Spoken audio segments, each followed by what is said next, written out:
While talking to reporters at his private club Mar-a-Lago in Florida, President-elect Donald Trump did not dismiss the idea of using military force to gain control of Greenland and the Panama Canal. This was the second time he held a news conference since he won the election in November, and it was less than 2 weeks before he starts his job on January 20th. Trump recently brought up his unusual idea that the U.S. should take control of Greenland and Canada. He made this suggestion just hours after Canadian Prime Minister Justin Trudeau announced he was stepping down. During the press conference, Trump called the decision to give away the Panama Canal a mistake. When a reporter asked if he could guarantee that he wouldn't use military or economic pressure to gain control over places like Greenland and the Panama Canal, Trump replied, "I won't promise that." The comments show that there is a clear disagreement with many years of U.S. policy that focused on allowing people to choose their own future rather than expanding territory. Trump, who is a Republican, has suggested the idea of Canada becoming part of the United States. However, he stated that he would not use military action to make this happen. He clearly stated that economic force is a possible choice. "We're spending hundreds of billions of dollars each year to support Canada," he said, "and we don't need their cars, their wood, or anything else they produce."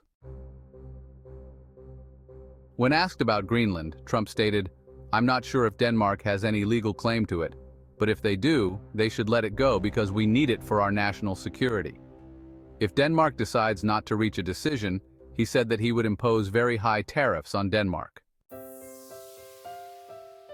Greenland was a colony of Denmark until it gained the ability to govern itself in 1979. In January, the Prime Minister of Greenland, Mute Egede, asked again for the island to vote on whether it should become independent. Egede has not commented on Trump's latest statements, but in December he mentioned that Greenland is not for sale and will never be for sale.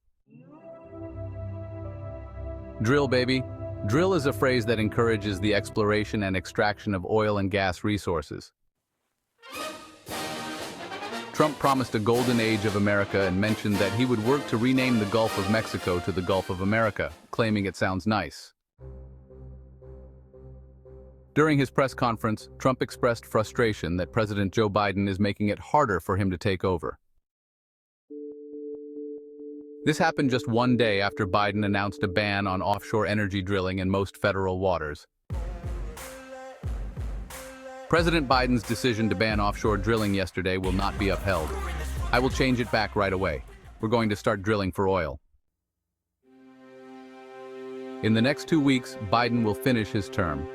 He used his power from the Federal Outer Continental Shelf Lands Act to safeguard offshore areas along the east and west coasts, the eastern Gulf of Mexico, and parts of Alaska's northern Bering Sea from any future oil and natural gas leases. In total, President Biden removed around 625 million acres of federal waters from energy exploration. This action might need Congress to pass a new law to reverse it. Trump told reporters, "I will put it back on the first day." He promised to take it to court if necessary. Trump stated that Biden's actions, which were part of a final set of moves by the Democratic administration, hurt his plans when he took office.